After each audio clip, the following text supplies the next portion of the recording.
자, 우리 2번 그럼 문학적 배경 한번 살펴볼게요. 바울 서신의 문학적 배경을 이해하는 것은 1차적으로 바울이 하나님 말씀을 전달하기 위해 작성한 서신들의 문학적 장르가 무엇인지를 아는 것을 의미해요. 여러분, 하나님 말씀의 장르가 뭐냐? 하나님 말씀이 뭐 예를 들면 어떤 거 이런 걸 얘기하는 게 아니라 하나님 말씀은 복음서나 서신서나 사도행전이나 요한계시록이나 그 진리가 담겨져 있는 것은 동일하지만 이것이 어떻게 전달되고 어떻게 표현되었느냐, 이것이 어떠한 또 종류의 어떤 문학 장난에 담겨져 있느냐, 이 문제는 이 진리의 어떤 본질의 문제와 표현의 방식의 문제로 우리가 좀 나누어서 볼 수가 있다는 거죠.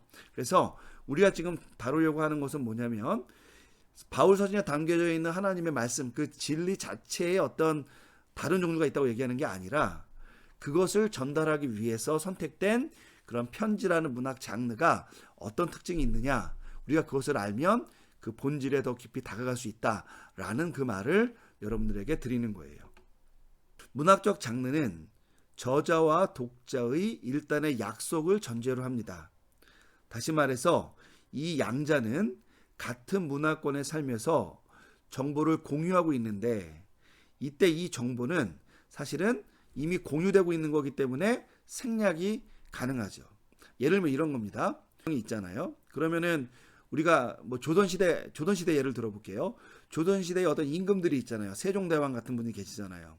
그러니까 우리는 조선시대 임금을 얘기하고 뭘 얘기하려면 세종대왕이라는 말을 구체적으로 언급하고 그분이 어떤 업적과 치적을 남겼는지를 공부한 다음에 그 시대를 들어봐야 되죠. 그죠? 하지만 그 시대에서 이야기하는 사람들이나 글을 쓰는 사람은 꼭 세종대왕이라는 이름을 쓰지 않아도 되죠. 왜? 우리 왕이에요. 그러면 그 왕이 그 당시 세종대왕이니까 그 세종대왕이라는 분이 왕이라는 그분이 그 인물이 왕이라는 것을 이미 그들을 공유하고 있는 거니까 그 시대의 글에서는 굳이 뭐 세종대왕이 뭐 이런 것을 언급할 필요가 없는 거예요. 그냥 왕이라고 얘기하면 되는 거죠. 임금이라고 얘기하면 되는 거죠. 그러니까 이것이 뭐냐면 그들이 공유하고 있는 정보라는 거예요. 그런데 만약에 우리가 이 편지가 세종대왕 시절에 기록된 것이다, 혹은 이 책이 세종대왕 시절에 기록된 것이라는 것을 알지 못할 경우에 그 저자나 편지를 주고받는 사람이 왕이 어떤 이야기를 했다 이렇게 말한다면 우리가 기본적인 어떤 공유된 정보가 없잖아요. 그러니까 우리가 그 왕을 만약에 세종대왕이 아니라 뭐 선종이라고 생각을 하면은 그 내용을 어떻게 되는 거예요? 완전히 곡해하고 오해할 수밖에 없는 거잖아요. 그러니까 문제는 뭐냐면 우리는 그 당시에 어떤 사람들, 우리가 신약 성경으로 얘기하자면 바울과 바울의 서신을 받는 교회 성도들은 이미 자기들끼리 공유하고 있는 정보가 있는데 그래서 그것을 그들이 굳이 서신서나 대화 가운데 말할 필요가 없는 것들이 있어서 표현하지 않았는데 오늘날 2000년이 떨어져서 그것을 읽고 있는 우리는 정작 우리는 그 말씀을 더 깊이 연구하고 본다 하더라도 공유된 정보에 우리가 속해져 있지 않기 때문에 우리가 이것을 알지 못하면 이 안에 기록되어져 있는 이 말이 무슨 말을 하고 있는지를 우리가 임의적으로 해석해 내거나 추론을 해서 곡해하거나 오해할 수 있다라고 말씀을 드리는 거예요. 그러니까 우리가 이 문학적 장르라는 것도 그런 거죠. 그래서 우리가 이제 오늘날의 편지 쓰기와 고대 세계의 편지 쓰기의 일차적인 목적은 똑같아요. 뭐냐면 정보를 전달하는 겁니다. 하지만 오늘날의 정보를 전달하는 방식과 바울 시대의 정보를 전달하는 방식은 당연히 차이가 났겠죠. 그러니까 오늘날 우리가 편지를 쓸 때 공유하는 정보와 바울 시대의 편지를 쓰는 것에서 공유하고 있는 정보가 차이가 나기 때문에 우리가 편지라는 이런 쉬운 어떤 이름, 어떤 쉬운 장르, 우리가 맨날 경험하고 있는 그런 편지라는 것을 우리가 이해하고 바울 서신을 읽더라도 결국 바울 서신은 본질적으로 우리가 이해하는 편지와 다른 편지를 써줄 수 있기 때문에 편지 장르, 형식에 있어서 우리가 여기에서 오해를 할 수밖에 없다라는 것은 명백한 사실이 된다는 거죠. 그래서 우리가 이 비언어적이거나 잠정적으로 합의가 돼 있어서 표현되지 않은 것들, 이런 것들을 우리가 알고자 노력하는 노력이 필요하다라는 말씀을 드리는 거예요. 그래서 우리 밑에 줄 내려가면 이 문제를 해결하기 위해서 해당 자료가 그것이 작성될 당시에 어떤 의미와 기능이 있었는지를 연구할 수밖에 없는 거예요. 특별히 이러한 연구는 시공간적으로 오늘날의 독자들과 멀리 떨어져 있는 경우 더욱더 요구가 되는 겁니다. 바울 서신은 약 2000여 년 전에 바울과 성도들 사이에 주고받은 일단의 편지 형식을 지니고 있는데, 따라서 바울 서신을 이해하기 위해서는 그 당시에 그 서신들이 어떻게 작성되고 이해되었는지를 아는 것이 우리가 바울 서신을 알고 그 내용을 이해해 나가는데 아주 결정적인 도움이 될 것이라. 여러분, 이건 우리가 부인할 수가 없다라는 겁니다. 자, 그럼 우리가 우선은 첫 번째, 가장 먼저 우리가 마음을 열어야 될 부분은 뭐냐면요, 사도 바울께서는 서신, 다시 말해서 편지를 썼다라는 점을 받아들여야 되는 거예요. 여러분, 하나님 말씀을 기록했습니다. 하지만 그 하나님 말씀을 편지, 서신이라는 것에 집어넣어서 그런 장르로 표현해냈다라는 것을 인정해야 된다라는 거예요. 자, 우리 한번 여기 본문을 보겠습니다. 한번 제가 웃긴 질문을 한번 여기다 기록해 봤는데요. 자, 이렇게 질문을 해보겠습니다. 바울은 어떤 문학 양식으로 하나님 말씀을 기록했습니까? 여러분, 그런데 이 질문이 웃긴 거는 뭐냐면, 되게 진지한 질문인데 웃긴 것은 뭐냐면, 우리가 이미 바울이 기록한 말씀을 뭐라고 불러요? 바울 서신이라고 부르잖아요. 그죠? 여러분, 우리가 지금 바울 서신 공부하고 있는 거잖아요. 그런데 이 질문을 우리가 던진다는 것이 웃긴 거죠. 왜냐면 당연히 바울 서신이라고 부르니까 서신, 곧 편지에 썼다. 근데 문제는 우리가 바울이 분명히 서신이라는 것, 편지라는 것으로 하나님 말씀을 기록했는데 바울이 편지를 썼다라는 이 말을 우리가 종종 망각한다라는 거예요. 그리고 그 서신이라는 말은 편지와 동일한 말이기 때문에 결국 바울이 편지를 썼다라는 것을 우리가 기억할 필요가 있습니다. 근데 우리가 이제 이런 자명한 사실을 망각해서 종종 바울 서신을 이렇게 읽을 때 실수를 하게 되는 것이죠. 그러한 실수들 중에 가장 대표적인 실수가 이런 말들이에요. 예를 들면 사도 바울 편지는 무엇입니다. 이런 말이에요. 여러분, 사도 바울 편지는 그냥 편지입니다 이러면 되는데 다른 이야기를 한다는 것이죠. 예를 들면 제가 많이 들었던 말 중에 한 가지가 이런 겁니다. 사도 바울의 편지 로마서는 바울의 신학 요약집입니다. 여러분 어떻게 들어보신 적 있나요? 또 한 가지요. 사도 바울의 편지 갈라디아서는 바울의 사도권 변증서입니다.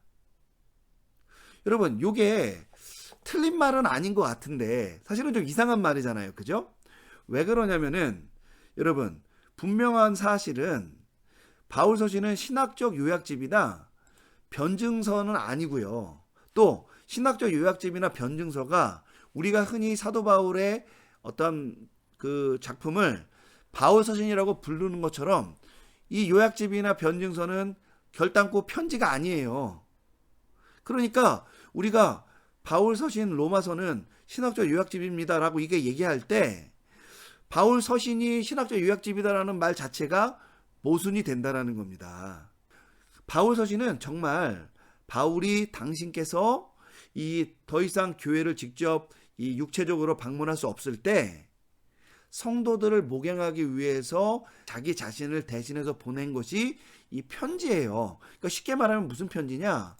목회를 위해서 보낸 편지라고 우리가 보는 것이 가장 정확한 표현일 거예요. 여러분, 물론 제가 그렇다고 해서 뭐 바울 서신 자체를 들면 갈라디아서에서의 어떤 사도권의 변증이 담겨져 있는 부분은 전혀 없다, 이런 이야기를 하는 게 아닙니다. 앞서 언급한 일반적으로 통용되는 이 표현들은 완전히 틀린 건 아니에요. 분명히 로마서에는 다른 바울 서신들에 비해 바울의 신학적인 내용 전반이 담겨져 있는 건 분명합니다. 갈라디아서는 거짓 교사와의 분쟁 가운데 바울이 자신의 사도권을 변증하고 있는 내용이 분명히 들어 있어요. 자, 그러나 각 서신에 그런 요소가 있다라는 것과, 그러니까 신학적 요약적인 내용이 들어 있다는 것, 그리고 변증적인 내용이 들어 있다라는 이 내용과 바울 서신을 신학적 요약집이다 혹은 변증서다라고 얘기하는 것은 전혀 다른 이야기라는 거예요. 여러분, 왜 그러냐면은 신학적 요약집이라 그러면 그건 하나의 문학의 장르인 거예요. 그리고 변증서라고 얘기할 때 그 변증서도 이것이 그냥 변증적 내용이다 이런 얘기를 하는 게 아니라 변증서라는 어떤 문학적 장르로 쓰는 거예요. 그러니까 여러분, 우리 칼빈께서 기독교 강요라는 책을 쓰셨잖아요. 근데 여러분, 칼빈이 쓴 편지 중에서도 예를 들면은 자신의 어떤 신학적인 사상을 드러내서 성도들을 권면하거나 그들을 바로 세우려고 했던 편지가 있었을 거 아닙니까? 뭐 아주 길다고 얘기해 봅시다. 뭐 로마서처럼. 뭐 그렇게 긴 편지는 없는 것 같은데. 자, 그럼 물어볼게요. 그러면 이 칼빈께서 쓰신 이 자신의 어떤 신학적 내용을 담아서 성도들을 권면하고 그들을 목용하기 위해 쓴 이 편지가 칼빈께서 쓰신 기독교 강요와 똑같은 건가요? 장르별로나 기술 방식이? 여러분, 같다고 볼 수가 없죠. 당연히 전달하는 내용은 똑같아요. 하나님 말씀에 근거해서 신학의 정수, 정통신학의 정수를 담아서 이것은 신학적 요약집, 물론 요약집도 아니고 마스터피스, 대작품이지만 어쨌든 자신이 하나님 말씀을 정리한, 요즘 말하면 조직신학적인 책으로 기독교 강요를 기술하셨는데, 여기에도 성경에 나타나는, 성경에 있는 담겨져 있는 진리를 서술한 것이고, 그가 쓴 편지에도 당연히 하나님 말씀에 있는 진리를 서술한 거지만, 여러분, 우리가 이 칼빈이 썼던 이 편지와 이 기독교 강요가 같다고 얘기할 수는 없잖아요. 여러분, 이 차이가 그대로 바울 서신 로마서에 적용될 수 있다는 겁니다. 그러니까 우리가 바울 서신 로마서는 신학적 요약집입니다 라고 얘기할 때 로마서의 신학적인 내용들, 또 사도께서 자신의 어떤 선교여행을 마무리할 시점에 또 새로운 것을 준비하기 위해서, 또 어떤 사람은 자신을 소개하기 위해서 기타 등등으로 신학적 내용을 거기에 잘 정리했다 이렇게 말씀을 하는데, 그 부분이 완전히 틀린 건 아니에요. 실제로 그 내용이 들어있으니까. 하지만 그것이 사도 바울의 신학 작품이다 라고 얘기하는 것과 이것이 신학적 내용을 담고 있는 편지다라고 얘기하는 것은 전혀 다른 이야기라는 거예요. 왜냐하면 신학적 요약집이나 변증서는 있잖아요. 그 기술하는 방식이, 편지가 각자의 어떤 기술하는 방식이 따로 있듯이 이 작품들도 기술하는 방식이 따로 있기 때문입니다. 그러니 어떻게 되겠어요? 바울 서신을 편지 이외에 다른 문학 장르로 이렇게 바꿔서 이야기하고 이해하는 이 접근이 결과적으로는, 그러니까 그 안에 담겨져 있는 내용적 특성을 드러내는 표현은 될 수 있을지 모르지만 바울 서신 자체를 이해하는 데에는 한계가 분명히 있는 접근이라 우리가 말할 수 있다는 겁니다.